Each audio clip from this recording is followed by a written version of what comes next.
Assalamualaikum warahmatullahi wabarakatuh. Hai semuanya, perkenalkan saya Widya Utami dari Prodi D3 Keperawatan yang ingin menjelaskan mengenai materi kritisasi fungsi manajemen terkait actuating dan controlling.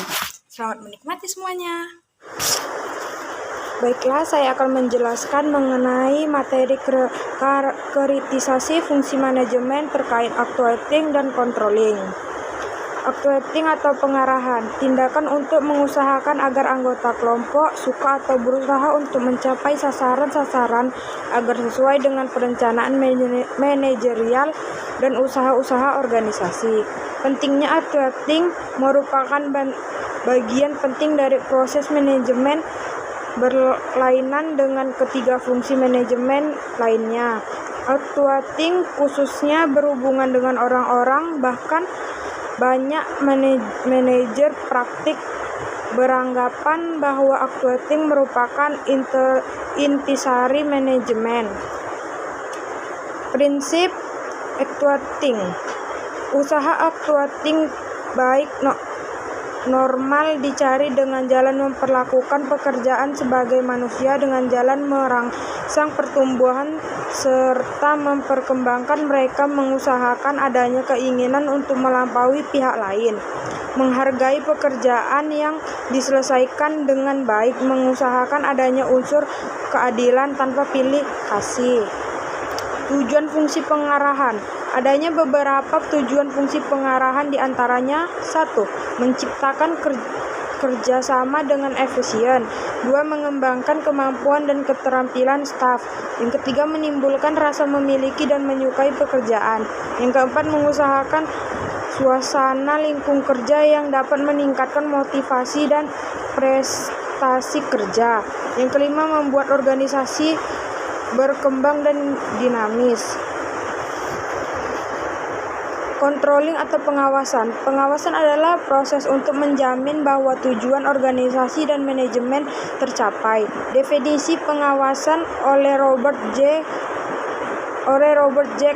Markle berikut ini telah memperjelas unsur-unsur esensial proses pengawasan. Pengawasan manajemen adalah suatu usaha sistematik untuk menetapkan standar pelaksanaan dengan tujuan-tujuan perencanaan, merancang sistem informasi umpan balik, membandingkan kegiatan nyata dengan standar yang telah ditetapkan sebelumnya, dan mengukur penyimpangan serta mengambil tindakan koreksi yang diperlukan untuk menjamin bahwa semua sumber daya perusahaan dipergunakan dengan cara saling efektif dan efisien dalam mencapai tujuan perusahaan. Tipe-tipe pengawasan. Pengawasan pendahuluan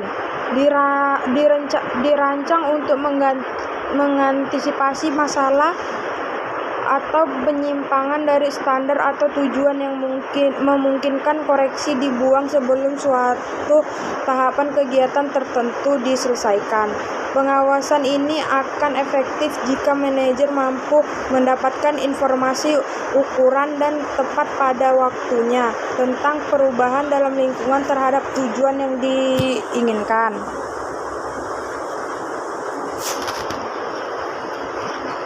Pengawasan yang dilakukan bersamaan enggan melaksanakan kegiatan sering disebut pengawasan ya tidak atau berhenti terus dilakukan selama sesuatu kegiatan berlangsung. Pengawasan umpan balik juga disebut par action control, pengukuran hasil-hasil dari suatu kegiatan yang telah diselesaikan.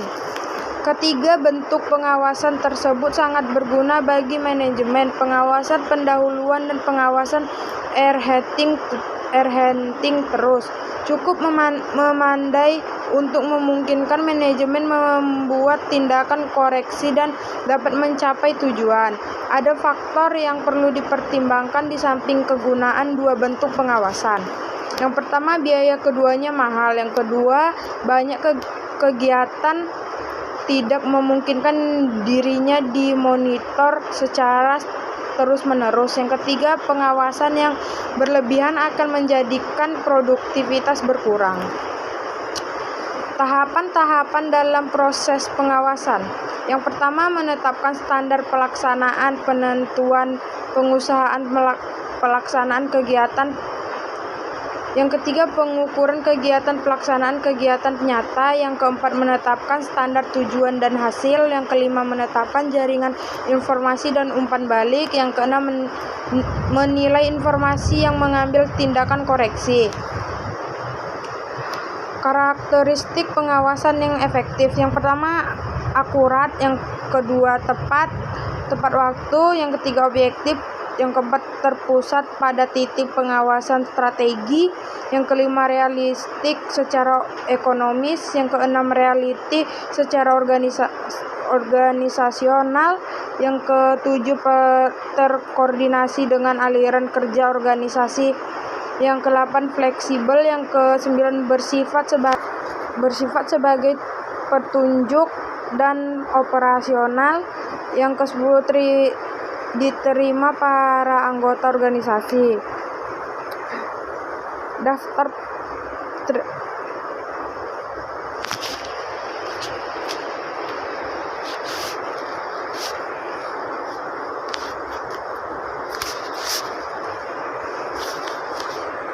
Sekian penjelasan materi dari saya. Assalamualaikum warahmatullahi wabarakatuh. Dah.